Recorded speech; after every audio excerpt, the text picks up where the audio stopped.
Tema kita pada sore hari ini adalah atlet rohani ubah kutuk menjadi berkat. Ayo semua baca. 1, 2. Atlet rohani ubah kutuk jadi berkat. 1, 2. Atlet rohani ubah kutuk jadi berkat. Beri tepuk tangan bagi dia. Haleluya. Saudara, inilah yang menjadi kehendak Tuhan, ya. Setelah kita dimerdekakan dari kutuk, tadi pagi saya menyampaikan tentang enyahkan kutuk, maka saya dan saudara harus berusaha. Tuhan, saben hari saya tidak boleh lagi membuat kutuk, tetapi saya harus menerima berkat. Amin. Tadi pagi jelaskan, ya. Nah, sore hari ini saya perlu menyampaikan kepada Anda bahwa penting sekali seorang anak Tuhan setelah dia dibebaskan dari kutuk, saudara, maka dia harus mengganti suasana dalam hidup. Katakan, ganti atmosfer, ganti suasana hati saya, ganti cara berpikir, ganti paradigma saya. Ya, Amsal pasal yang ketiga, ayat yang ke-33. Mari kita akan baca bersama, ya saudara. Saya tulis di atas, hasil rampokan iblis ini mengerikan. Ya, itu sebab kita akan baca ayat ini. 1, 2. Kutuk Tuhan ada di dalam rumah orang fasik, tetapi tempat kediaman orang benar diberkatinya. Amin. Saudara percaya? Jadi ada orang fasik, ada orang benar. Orang fasik menerima apa? Kutuk. Orang benar menerima berkat. Masih ingat tadi pagi saya menyampaikan dari Ulangan 11, saudara, bahwa aku menyampaikan kepada kalian, ayat 26-28, aku menyampaikan kepada kalian, aku menghadapkan kepada kalian apa? Berkat dan kutuk. Pilihlah berkat, saudara. Jadi sebentar saya akan berbicara mengenai dua hal ini, sehingga kita tahu bahwa berkat ini lebih diharap oleh Allah kita untuk menghidupi kita dengan segala kemurahannya. Tuhan tidak mengharap saya mendapat kutuk, karena kutuk saya yang bikin. Saudara, tadi pagi saya bilang, kutuk adalah sesuatu hal yang mudah sekali masuk dalam saya, keluar dari saya. Saudara, saya merasa, aduh, aku telah melanggar 3 hal. Aku telah melanggar 3 perkara yang membuat Tuhan mendatangkan kutuk di dalam hidupku. Masih ingat 3 hal apa tadi? Yang pertama, bodoh memilih. Kedua, tidak dengar-dengaran firman. Dan yang ketiga apa? Percaya kepada Allah yang lain. Saudara, itu 3 poin mudah banget terjadi sama saya, sama saudara. Itu sebab saya bilang kutuk adalah mudah masuk. Tapi begitu saudara sadar, saya menyadarinya, langsung kita minta darah Yesus yang menyucikan kita. Tuhan, sucikan hamba. Hamba sudah ada kutuk. Sebelum hamba mati, sebelum terjadi, Engkau sucikan hamba dengan darah anak domba Allah. Itu sebab pada sore hari ini, sebentar kita akan tutup ibadah kita dengan makan dan minum tubuh dan darah Yesus. Supaya apa? Supaya kita sama sekali sudah tahu tentang kutuk, sama sekali kita hidupnya rapat, tidak memberi kesempatan untuk kutuk masuk di dalam hidup kita. Katakan, itu luar biasa. Saya perlu mengubah paradigma dan pengertian saudara, karena umumnya di dalam masyarakat Kristen yang namanya kutuk itu adalah hukum terbesar. Tidak, dia hukuman yang paling mudah. Ya, kalau saudara membaca Ulangan 11 ayat 26, 27, 28, maka itu yang paling mudah terjadi di dalam hidup manusia. Saudara, hukuman manusia yang terbesar dalam api neraka. Ya saudara, itu sebab kalau saudara mendengar kata kutuk, maka saudara harus tahu, ini kebanyakan kita yang bikin. Katakan, kutuk, kebanyakan saya yang bikin. Ya, itu sebab Anda dan saya harus tahu tentang rahasia ini, sehingga kita bisa mengantisipasi di dalam kehidupan kita. Katakan amin. Saudara, apakah kutuk itu? Di sini saya akan menjelaskan kepada Anda. kutuk adalah sesuatu hal yang penting untuk kita ketahui. Kita akan membuka sekali lagi di dalam Ulangan pasal yang ke-11 ayat 26 sampai 28. Ulangan pasal yang ke-11 ayat 26 sampai dengan ayat yang ke-28. 1, 2. Aku memperhadapkan kepadamu pada hari ini berkat dan kutuk. Berkat apabila kamu mendengarkan perintah Tuhan Allahmu yang kusampaikan kepadamu pada hari ini, dan kutuk jika kamu tidak mendengarkan perintah Tuhan Allahmu dan menyimpang dari jalan yang kuperintahkan kepadamu pada hari ini dengan mengikuti Allah lain yang tidak kamu kenal. Amin. Terima kasih, silakan duduk kembali. Para kekasih, perhatikan baik-baik. Apa sebab kita harus menjadi atlet rohani? Ya, saya mengajak saudara memakai baju sport supaya eling. Saya atlet rohani. Saya bukan atlet jasmani. Saya atlet rohani dan finish saya di dalam sorga. Sebelum saya finish ke sana, di sini saya harus lepas dari kutuk. Di sini bahkan saya harus mengubah kutuk menjadi berkat. Amin. Nah, ini ya yang menjadi intisari dari khotbah saya 2 kali. Para kekasih, jadi ada 3 parameter yang bisa membuat kita menerima kutuk Allah dalam hidup kita. Yang pertama, bila kita bodoh memilih. Ayat 26. Aku memperhadapkan kepadamu apa? Berkat dan kutuk. Sudah dihadapkan. Jelas loh saudara. Kalau saudara punya anak masih kecil umur 1 tahun, umur 2 tahun atau 8 bulan, ada 2 barang di sini, saudara. Sini permen, ada roti, sini yang lainnya yang dia tidak kenal, paku barangkali, ataupun barang-barang yang tidak baik. Saudara, mana mau dia ke sini ambil? Wah, nggak ada. Anak kecil sekalipun masih normal pikirannya, perasaan hatinya dia ambil ini. Yang makanan, permen, gula-gula. Sudah, semua katakan apalagi saya. Wajarnya saya menerima berkat. Ya, itu sebab Anda dan saya harus tahu, jangan bodoh memilih. Jadi apa yang Tuhan mau berikan kepada kita adalah perkara-perkara ilahi yang besar, bukan perkara yang kecil. Ya saudara, itu sebab kita harus pandai dan Tuhan, saya konsisten, saya sudah ambil berkat. Oke, seumur hidup saya tidak akan tinggalkan sumber berkat saya. Katakan, sumber berkat saya tidak akan saya tinggal seumur hidup saya. Amin. Saudara harus. Itu sebab ini penting sekali. Dan yang kedua, ayat yang ke-27. Berkat apabila kamu mendengarkan perintah Tuhan. Jadi kutuk datang karena kita tidak taat pada firman. Itu sebab kita yang bikin kutuk, bukan Tuhan loh. Karena saya tidak taat firman, saya memasukkan kutuk pada hari ini kepada saya. Saudara, ya. Dan yang ketiga, ayat 28.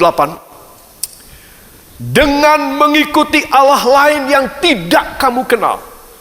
Jadi saya dan saudara harus tahu, kita hanya mengenal Allah Yehova di dalam nama Tuhan Yesus Kristus. Jangan mengenal yang lain. Katakan, tidak boleh mengenal yang lain. Dalam nama Yesus. Ini hal penting sekali. Tapi kalau saya mengikuti ilah Allah yang lain, saya mendatangkan kutuk dalam hidup saya. Ini enggak enteng. Ya, itu sebab saya yakin kita semua ingin hidup yang senang, hidup yang tenang, hidup yang bisa menyelesaikan banyak masalah. Katakan, saya mau demikian. Lalu apa kaitannya, apa hubungannya dengan olahragawan rohani, dengan atlet rohani? Ya saudara, hubungannya sangat penting sekali dan sangat erat sekali. Ya saudara, mari saya akan bawa Anda pada Ulangan pasal yang ke-27. Mohon dibuka pada Alkitab saudara. Ulangan 27 ayat yang ke-12. Mari kita akan baca. 1, 2. Sesudah kamu menyeberangi sungai Yordan, maka mereka inilah yang harus berdiri di gunung Gerisim untuk memberkati bangsa itu, yakni suku Simeon 1, 2, Lewi 3, Yehuda 4, Isakar 5, Yusuf dan 6, Benyamin. Ya, kemudian ayat 13, 1, 2. Dan mereka inilah yang harus berdiri di gunung Ebal untuk mengutuki, yaitu suku 1, Ruben 2, Gad 3, Asyer 4, Sebulon dan 5, 6 dan 6 Naftali. Saudara, jadi 6 suku dan 7 suku. Saudara, jumlahnya 13. Loh, dari mana 13? Kan cuma 12. Jangan lupa, Yusuf anaknya jadi cucu dari Yakob. Anaknya Yusuf yaitu Efraim dan Manasye. Ini cucu, tetapi diangkat Yusuf haknya cuma 1 karena Israel, Yakob sangat sayang, karena yang mengangkat Yakob ini adalah Yusuf, Perdana Menteri Mesir. Maka Yakob Israel mengangkat kedua cucunya Efraim dan Manasye sama sejajar dengan Pak D dan Pak Le-nya semua, menjadi 2 suku Israel. Sehingga siapa yang harus berdiri di gunung Gerisim, Ulangan 11 ayat 29, nanti kita akan baca, adalah 7 suku. Dan yang harus berdiri di gunung Ebal untuk mengutuki 6 suku. Ya, saya menulisnya 5, salah ini. 6 suku. Jadi semua 13 suku dibagi 2. Mari kita akan membaca bersama dalam Ulangan pasal ke-11 ayat yang ke-29. Ulangan pasal 11 ayat 29 ada rahasia yang penting di sini. Ada 2 buah gunung pada waktu itu, kelihatannya secara rute perjalanan mereka berdasarkan waktu, hari dan bulannya mereka keluar dari Ramses di Mesir, kira-kira mereka sampai di sebuah kota yang bernama Sikem. Di kota Sikem ini ada 2 gunung yang menjulang, saudara. 1 gunung Gerisim, 1 gunung Ebal. Ya, sekarang kita akan baca pasal 11 ayat 29. 1, 2. Jadi apabila Tuhan Allahmu telah membawa engkau ke negeri yang engkau masuki untuk mendudukinya, maka haruslah engkau mengucapkan berkat di atas gunung Gerisim dan kutuk di atas gunung Ebal. Amin. Jadi saudara, apa sih maksudnya kalau saudara melihat ada 2 gunung di sini, 1 Gerisim dan 1 Ebal? Saudara, kenapa sih Tuhan kok repot-repot menyuruh mereka mengatakan kutukan, mengatakan berkat? Saudara, karena bangsa ini bebal. Bebal itu apa? Bodoh, ya. Orang Belanda bilang kopeh, ya. Orang yang apa ya? Sulit dikasih tahu. Jadi sudah dikasih tahu, amin. Iya Tuhan, menangis mereka karena dihukum sama Tuhan. Lalu mereka bertobat. Gak lama mereka melakukan lagi. Katakan, selama saya tidak ada kutuk lagi, pemeliharaan Tuhan sempurna buat saya. Beri tepuk tangan bagi dia. Mungkin saudara merasa bahwa hidup ini penuh dengan penyakit. Ya pasti. Jangankan orang seumur saya atau orang yang lebih tua dari saya, ya, anak-anak yang masih muda, anak-anak bayi pun terancam dengan penyakit yang hebat. Saudara berpikir, saya gak mau menikah karena dalam rumah tangga ini masih neraka dunia. Ya saudara, gak usah menikah aja juga neraka dunia banyak.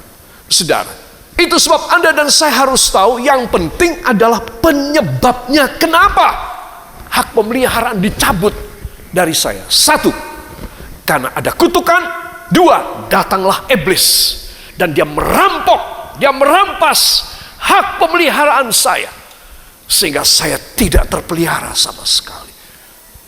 Semua katakan, pada zaman ini hanya kuasa Yesus yang sanggup memelihara saya dari kejahatan dunia dan kejahatan manusia. Dalam nama Yesus, hanya Dia yang memelihara saya. Angkat tangan, ucapkan terima kasih kepadanya. Terima kasih Bapa, kami tidak perlu takut dan kecil hati untuk penyakit, untuk persoalan yang bisa merambah pada perkara-perkara yang lebih besar. Kami tidak boleh takut. Dan istimewa ketika kami meninggal, kami tidak akan masuk ke dalam neraka akhirat, tetapi masuk dalam kerajaan Allah hanya di dalam nama Tuhan Yesus, Juru Selamat dan Penebus kami. Kita yang percaya mengaminkan. Amin. Tolong beri jabatan tangan, katakan, mulai sekarang Tuhan memberkati Anda dengan jaminan pemeliharaan. Saudara yang kekasih, ini penting sekali ya. Itu sebab kaitannya dengan atlet rohani ini sangat mudah. Jadi kalau saudara ingin iblis tidak mengambil hak pemeliharaan Allah, maka saudara harus menjadi seorang anak Tuhan yang fit, anak Tuhan yang benar-benar terengginas, anak Tuhan yang betul-betul mempunyai kuasa dari Roh Kudus. Amin. Katakan, kuasa Roh Kudus akan membebaskan saya dari kutukan menjadi berkat 100 kali lipat. Amin. Haleluya. Para kekasih, mohon dibuka pada Alkitab saudara dalam 2 Timotius pasal yang kedua, ayat 3, ayat yang kelima saja. 2 Timotius pasal yang kedua, ayat yang kelima. Mari kita akan baca. 1, 2. Seorang olahragawan hanya dapat memperoleh mahkota sebagai juara apabila ia bertanding ya menurut peraturan olahraga. Boleh bertanding menurut peraturan dari gedung bioskop? Tidak bisa. Menurut peraturan sekolahan? Tidak bisa. Peraturan olahraga. Dan itu strict banget. Ada wasit, ada juri. Juri garis, ada wasit, ya, ada penasehat pada pertandingan tersebut. Saudara, tidak bisa orang sembarangan. Katakan, saya harus menurut peraturan. Agar saya menjadi atlet rohani yang layak. Ya, itu sebab Anda dan saya perlu mengerti tentang peraturan apa? Peraturan firman. Jadi kalau saudara dan saya ada pada peraturan firman, maka saya dan saudara akan mengalami segala kemuliaan. Dan kita semuanya, jangan bilang, aku akan nyalip kamu ya, permisi ya, kamu tak tinggal ya. Tidak, masing-masing kita ada tracknya. Katakan, saya mempunyai track saya sendiri. Tidak ada hubungan dengan track orang lain. Seneng kan? Kalau bertanding tidak dinilai dengan musuhan orang lain. Wah saudara, kenapa pertandingan ini saudara tidak mau ikut? Engkau harus ikut pada pertandingan ini sampai pada akhir hidupmu. Karena engkau tidak melawan kiri kananmu. Engkau sendiri berjalan, berlari, berlaga, bergumul sampai engkau tiba pada tujuan, yaitu finish ilahi di sorga. Itu sebab Anda dan saya tidak usah memperhatikan, ya saudara, kiri dan kanan saudara. Saudara hanya harus memandang kepada Tuhan sesuai dengan peraturan-peraturannya. Katakan, itu luar biasa. Ya. Jadi orang yang taat kepada peraturan firman, dia sebenarnya, saya kasih tahu, karena saya ngalamin, dia sebenarnya hidupnya enteng. Kenapa? Sesuai peraturan. Saudara, kalau saya tidak sesuai peraturan, saudara tidak sesuai peraturan, saya kasih tahu ya, saya ini sudah pengalaman, hidupnya abot banget. Tidak cukup air matamu, tidak cukup. Deg-degan hatimu tidak cukup. Saudara. Tetapi kalau saya dan Anda sesuai dengan peraturan, engkau akan merasakan betapa entengnya. Aku bertanding sesuai dengan peraturan Allah. Aku hanya taat kepada firman. Maka Tuhan akan menjadikan semuanya luar biasa di dalam hidup. Semua katakan, saya harus mentaati firman. Maka kuasa berkat akan nyata dalam hidup saya. Saya akan menang atas kutuk dan pekerjaan iblis. Demi nama Yesus, demi nama Yesus, saya mau menjalani pertandingan rohani saya sebagai atlet rohani yang akan menerima berkat. Tidak kutukan lagi, melainkan senantiasa berkat. Selalu gerisim, tidak pernah ebal. Dalam nama Yesus. Ucapkan terima kasih engkau yang mau demikian. Terima kasih Tuhan. Kami taruh semua beban kami yang membuat kami menjadi tambun dan gemuk sekali. Dan kami tidak bisa bertanding. Itu sebab kami mempersembahkan hidup kami hanya di dalam nama Tuhan Yesus Kristus, Juru Selamat dan Penebus kami. Dan kita semua mengaminkan. Amin. Haleluya.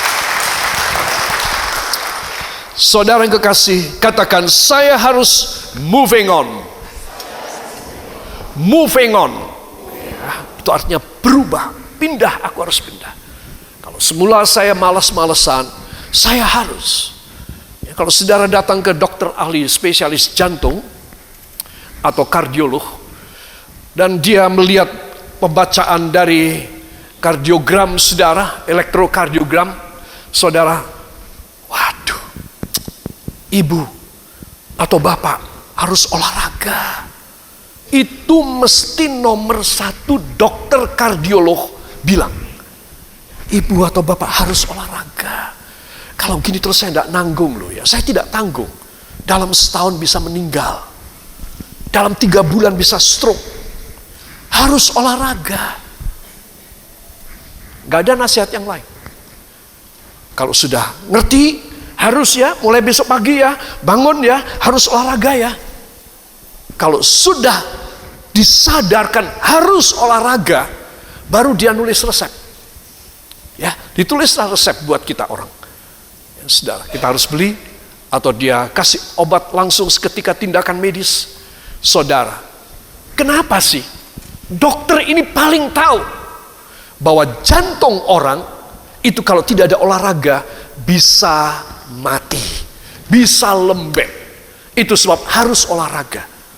Saya tidak mengatakan demikian lalu saudara saben hari Minggu mesti olahraga, entek jemaatnya. Ya. Tetapi olahraga yang saya dan Anda harus jalani adalah olahraga rohani.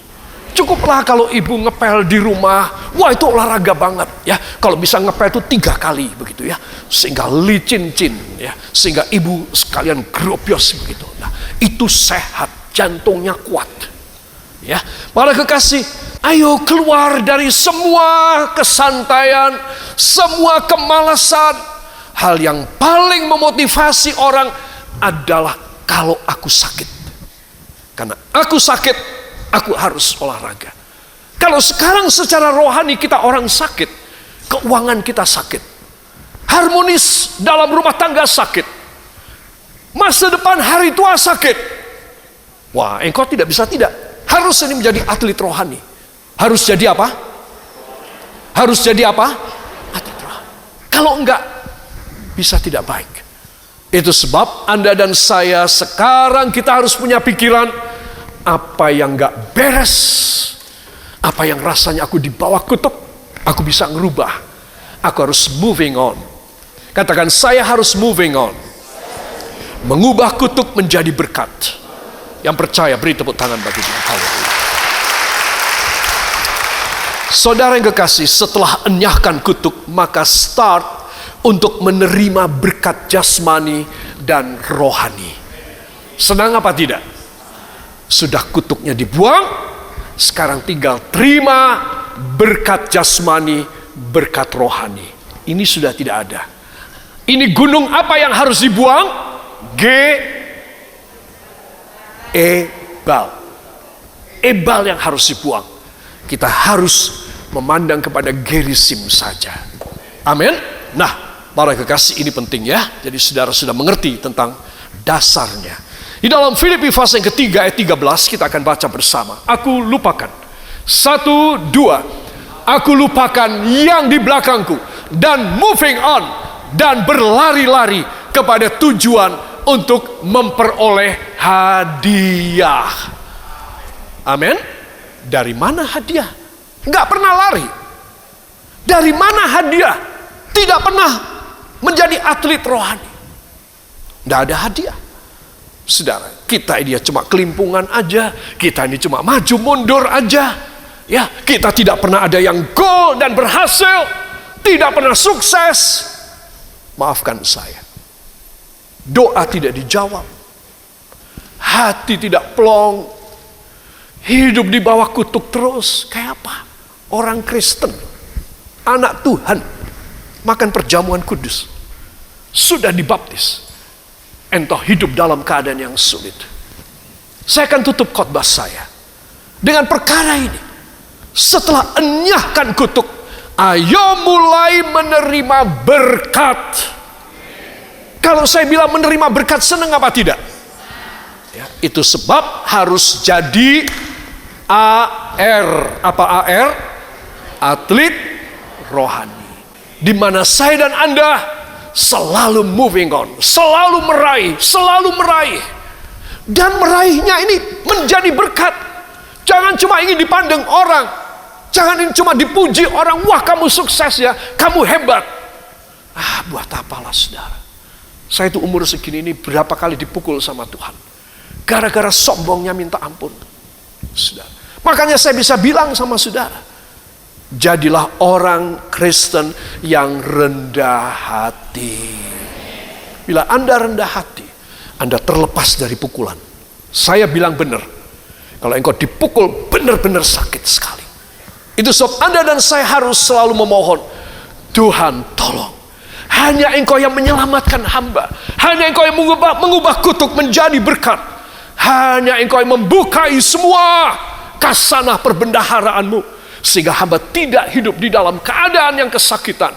Tanpa pemeliharaan, selalu kau memelihara hamba siang dan malam, senang dan susah, keadaan apapun hamba berjaya. Semua katakan, mulai malam ini saya melupakan yang di belakang dan mengarahkan hidup saya ke depan. Ayo berdiri semua. Siap tarik nafas? Mau apa ini? Ya, kita akan meregangkan tubuh kita seperti mau maju ke depan. Saya harus meregangkan diri saya. Saya harus utamakan.